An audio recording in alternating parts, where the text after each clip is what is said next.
When building out workspaces for Forex markets, you'll notice that we don't get true volume data. They substitute tick data, transactions, the total number of transactions, for volume data. So if we're looking at the volume for the tick charts, the total number of ticks per bar, in this case 576 transactions or ticks per bar, would be the same for the volume.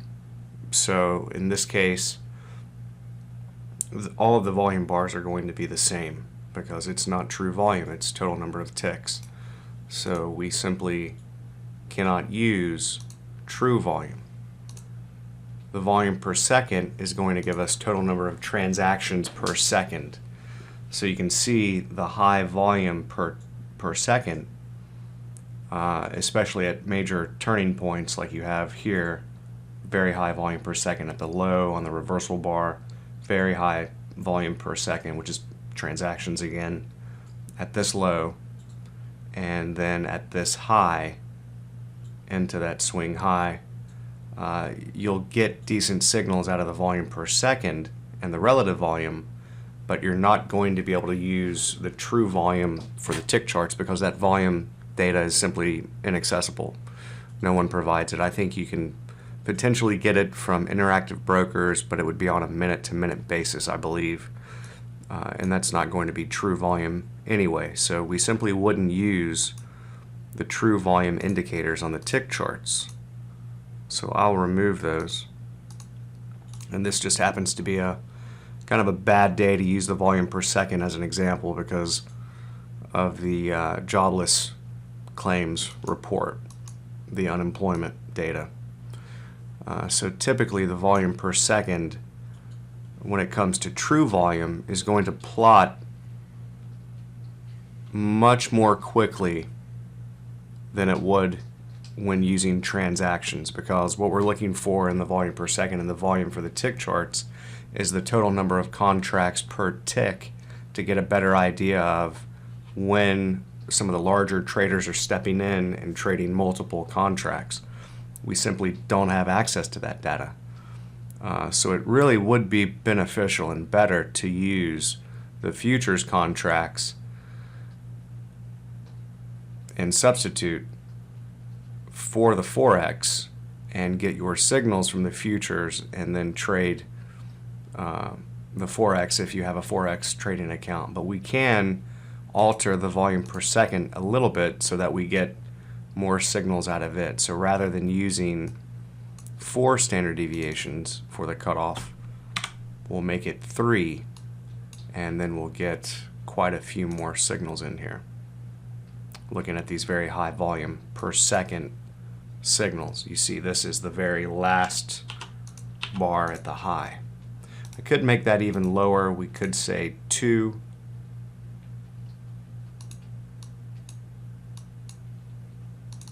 But then it's probably getting a little bit too low. We'll make it 2.5.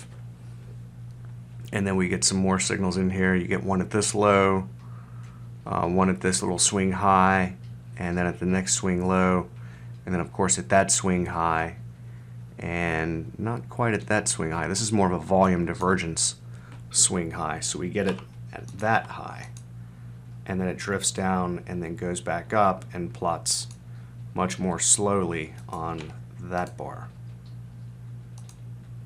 So it's the previous swing high that's coming in with a very high volume per second. And then all of these bars are plotting rather quickly as it is about to turn back up. So that's increased volume on the new upswing there, and then very high volume at the swing high, drifts down a little bit and comes back up on decreasing volume, and then rolls over. So when we look at this on the minute charts, oh, and by the way, of course, the market geometry is going to work just as well on Forex as it does on any other market. So we'll go through some examples of that. Let's go to the current day and see how this worked out. So let's go first to some of the minute charts and see if we have any volume diversion signals or anything of that nature. So at the low here, as we're ticking out this prior swing low, let's make that in green. Of course, it's a divergence low there. But we have a tick out of that previous low and then an influx of volume, which is denoted by that little triangle there. That's showing us that it's a major spike in the volume at that low, at that swing low. And then at the previous swing high, we have an extreme spike in the volume.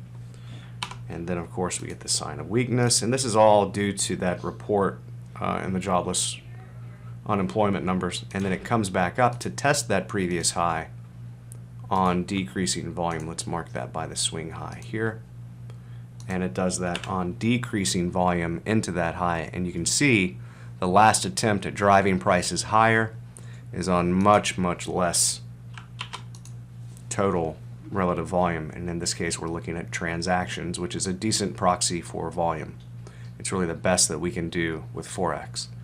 And you can see the volume dried up, as is notated by that density bar, which is the silver, the fat bar behind the skinny bar. The skinny bar on top is the relative volume. The fat bar behind it is the relative density. And of course, we get the volume divergence signal out of Bloodhound, which is telling us that we're potentially putting in a major swing high there. And of course it was, and it came down. Now as we're coming down, we're going sideways here, you can see, in a kind of a triangle really. But before it makes that final push down, we get an extreme churn bar. That's telling us that a lot of supply is coming in on that bar. It's trying to go back up, but it can't, and it's meeting all that resistance and all that supply on these two bars. So the first bar, it's a churn bar in the relative volume, but then the next bar is telling us the degree of churn. It's very high volume per range, as this is a decreased range. It's a smaller sized bar than the previous bar, much higher volume per range. It's telling us that there's a fight between supply and demand. They can't push it back up, and then it rolls over, breaks all of those lows, and then comes on down. So while the relative volume is still going to give you very good signals, just know that it is looking at total number of transactions. So the variance from one bar to the next is not going to be nearly as extreme when using total number of ticks instead of volume, but it is still going to give you fairly decent signals.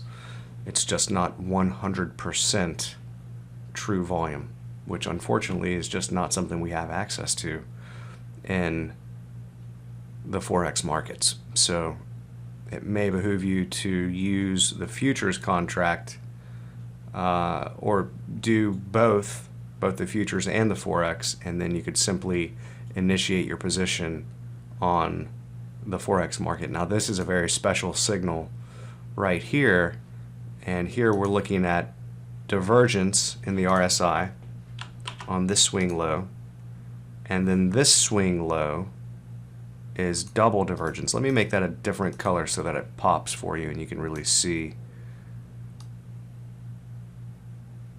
Let's change those colors here. This is the default, by the way. I'm just using an older workspace. I'm remaking all of these workspaces now. So the double divergence will show up in medium spring green, and then the triple divergence will show up in this thistle color, this kind of white color. So that's the first divergence signal, and then the next divergence signal, this is double divergence, so it's even greater momentum divergence.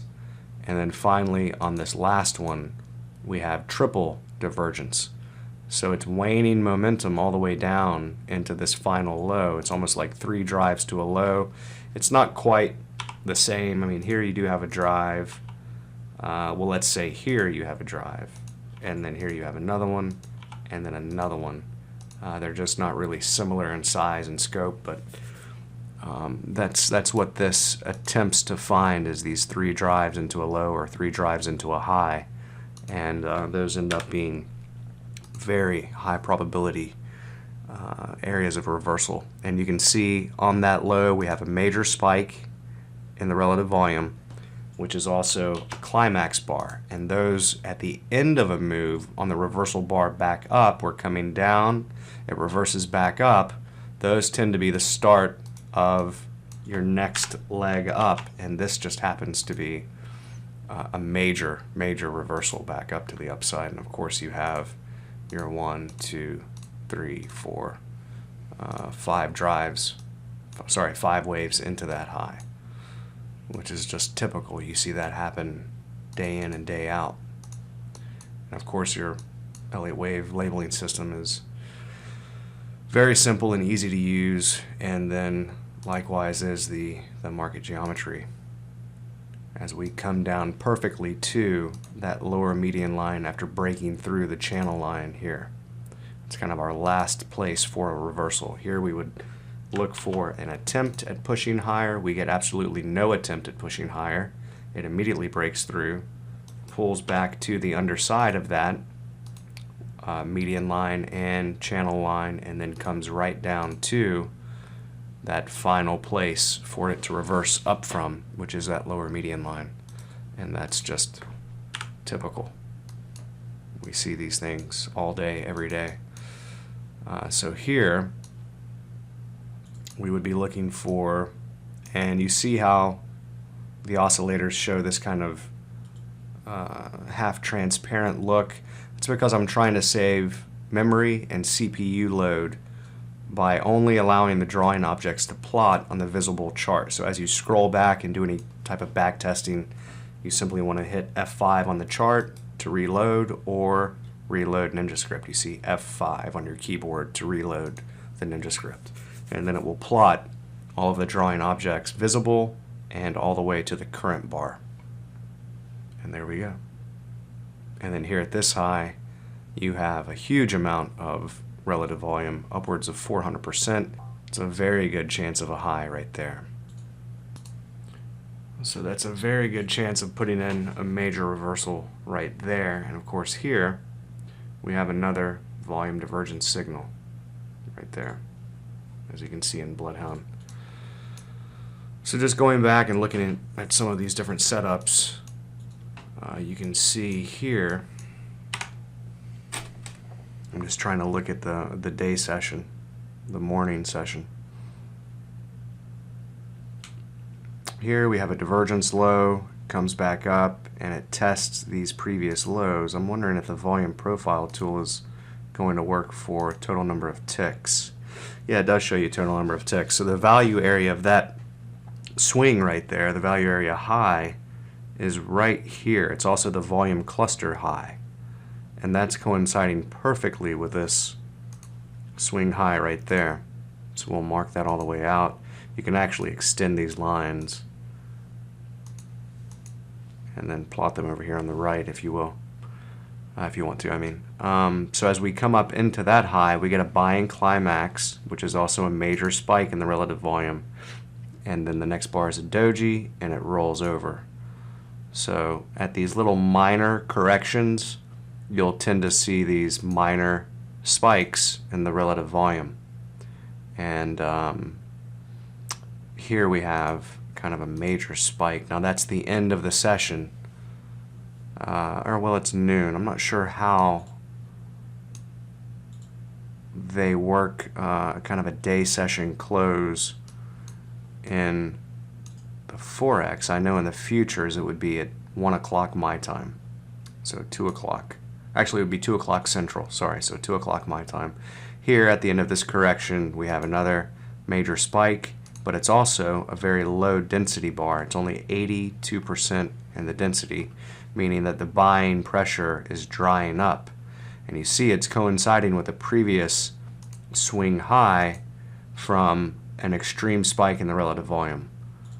And that's marking that high, which then gives you a resistance area right here. It's also a previous extreme spike at a low right here, which is being marked all the way out. Okay, so that's just a little bit of a glimpse into how the system might work on your Forex markets. Let me make these bars a little bit smaller. At major turning points, even on the larger charts, you're going to see very high relative volume or high relative density, which is the fat bar behind it.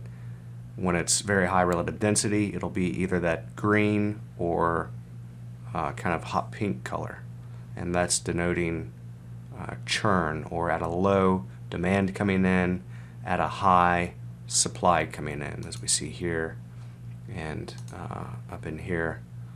And right here at this low, we have multiple churn bars at the low.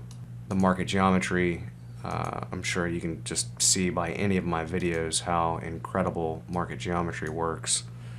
It's really the most useful tool in trading. Here we have a volume divergence high.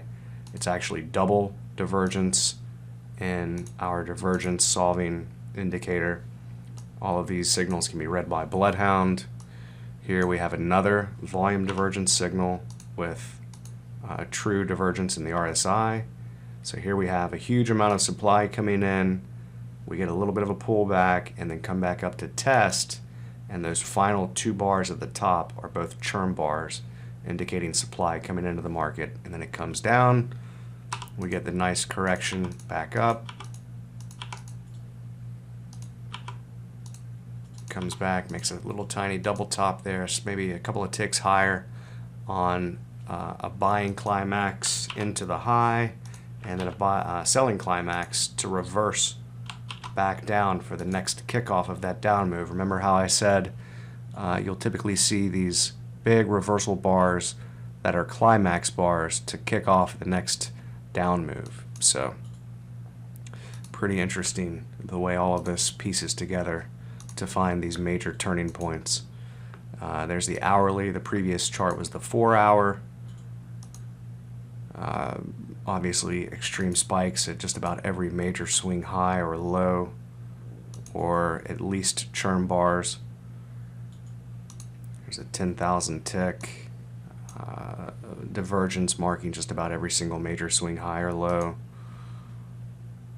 There's the 2-minute for fine-tuning your entry. Here we have triple divergence as it tries to find a low. Here's double divergence at the final high. Volume divergence up here, obviously. And in the 20-minute chart. So that's how it would work on Forex. The only issue would be the fact that the smaller tick charts that we use to kind of fine-tune would not have the true volume, but merely ticks per second instead of true volume per second. And we can make that a little bit more accurate by lowering the cutoff for the standard deviations so that we get more signals here, you see. So that's how that works. Alright, so just wanted to give you a quick kind of overview of how this might work with Forex. If you have any other questions, please email us at support@tradetheplan.com. Trade-the-plan.com. Alright, thank you.